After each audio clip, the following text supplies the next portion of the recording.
ভুলেও কখনো বাচ্চাদের ছবি ফেসবুকে দিবেন না। যদি দেন তাহলে মারাত্মক দুইটি ক্ষতি হবে। আপনি আপনার বাচ্চার সুন্দর বাচ্চা, কিউট বাচ্চা, তার ছবি আপনি ফেসবুকে আপলোড করলেন। এখন আপনি খেয়ালও করতে পারতেছেন না আপনার বাচ্চা অসুস্থ। এরপরে ডাক্তারের কাছে নেন, ডাক্তার চিকিৎসা করতে পারে না। ডাক্তার বলে যে তার তো আসলে কোনো অসুস্থতা নাই, কিন্তু বাচ্চা আসলে অসুস্থ। এরপরে আসেন ইমাম সাহেবদের কাছে, খতিব সাহেবদের কাছে। এখন আমি বলি যে আমাকে নিয়ে পানির মধ্যে যদি গোলায়াও খাওয়াইয়া দেন তাহলেও আপনার বাচ্চা সুস্থ হবে না। এই জন্য মনে রাখতে হবে যে এই সমস্ত গার্ডিয়ানরা নিজের বউয়ের ছবি এবং বাচ্চার ছবি, সুন্দর সুন্দর বাচ্চা, কিউট কিউট বাচ্চা, আপনার কি দরকার ফেসবুকে তার ছবি দেওয়ার? আপনি যদি আপনার বাচ্চার ছবি ফেসবুকে আপলোড করেন তাহলে দুইটি ক্ষতির জন্য আপনি প্রস্তুত থাকেন। এই কথাগুলি আমার নয়, বিশ্বনবী সাল্লাল্লাহু আলাইহি সাল্লাম বলেছেন প্রথম নাম্বার যে ক্ষতি, এটা মারাত্মক ক্ষতি এবং এই ক্ষতি হাদিস দ্বারা প্রমাণিত।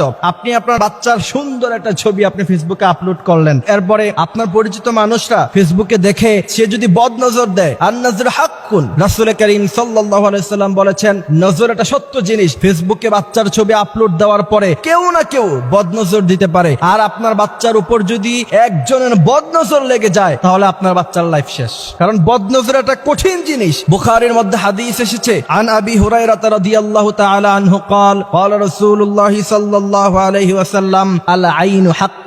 বিশ্বনবী সাল্লাল্লাহু আলাইহি সাল্লাম বলছেন নজর এটা খুব সত্য জিনিস এবং বদনজর যদি কারো জীবনে একবার লেগে যায় তার গোটা লাইফটা শেষ।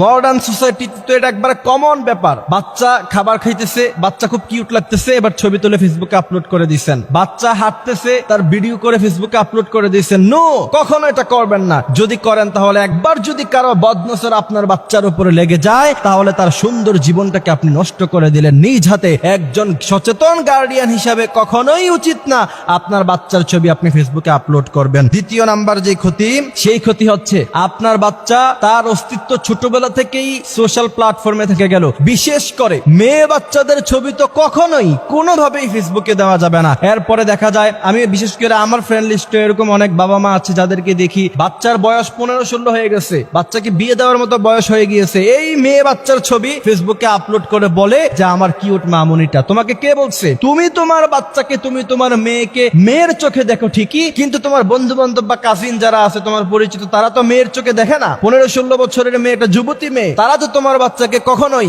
মেয়ের নজরে দেখবে না, কেউ কেউ তো ভিন্ন নজরেও দেখবে। এখন আমরা যখন এই কথাগুলি বলতে চাই তখন আমাদেরকে বলা হয় যে আপনাদের নজর খারাপ, আপনারা খারাপ চিন্তা করেন না।